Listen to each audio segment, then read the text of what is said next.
From Washington, this is VOA News.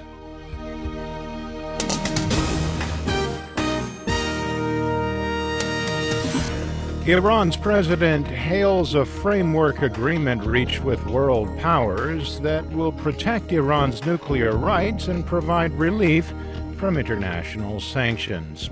I'm David Byrd reporting from Washington. In a televised address to his nation on Friday, Hassan Rouhani said the nuclear agreement is an acceptance of Iran's right to enrich uranium on its own territory, noting that the country will be pursuing peaceful goals. The Iranian president vowed that his country will not cheat and will honor all of its pledges as long as the other side honors its promises as well. Thursday's framework deal between Iran and 6 world powers sets the stage for a final agreement to be completed by June 30th.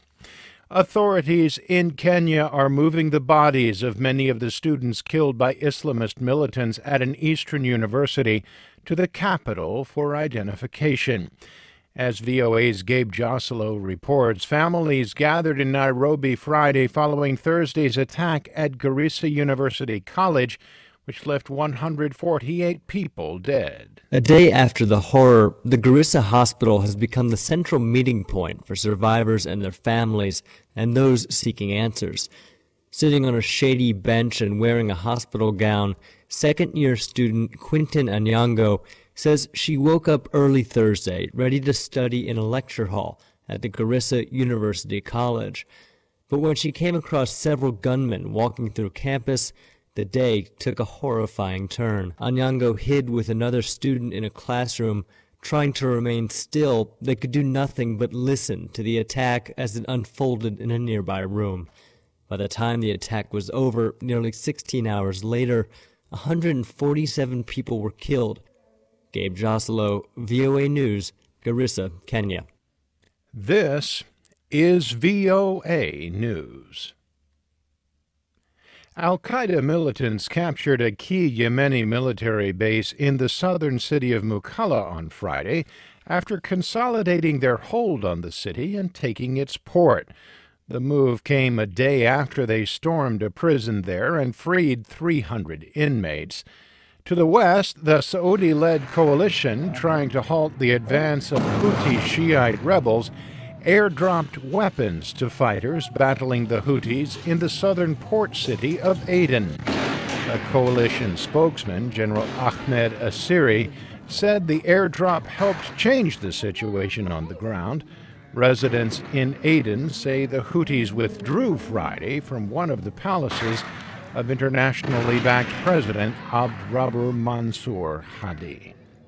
French aviation investigators say analysis of the flight data recorder from the Germanwings plane that crashed into the French Alps last month reinforces the theory that the co-pilot deliberately crashed the plane.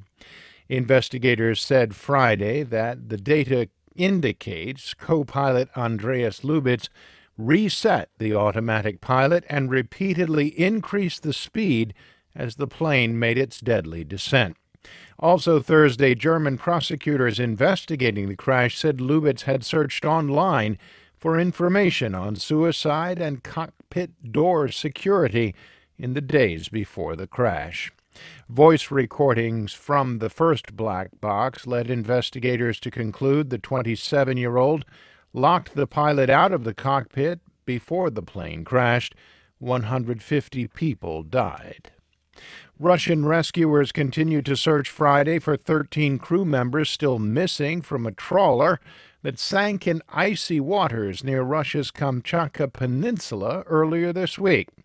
According to Russia's Emergency Situations Ministry, 56 people died when the trawler sank Tuesday. 63 crew members were rescued. Longtime gun control advocate Sarah Brady died Friday after a battle with pneumonia. She was 73. Brady was the wife of former White House Press Secretary James Brady, who was seriously wounded and left partially paralyzed in a 1981 assassination attempt on former President Ronald Reagan. The Bradys became synonymous with gun control and lent their name to legislation that required background checks for handgun buyers in the United States. James Brady died last year. He was also 73. U.S. employers hired workers at the slowest pace in more than a year in March, with a net gain of only 126,000 jobs. That snapped a streak of 12 months with at least 200,000 jobs created. Friday's report from the Labor Department also said the unemployment rate remains steady at 5.5%. I'm David Byrd in Washington. That's the latest world news from VOA.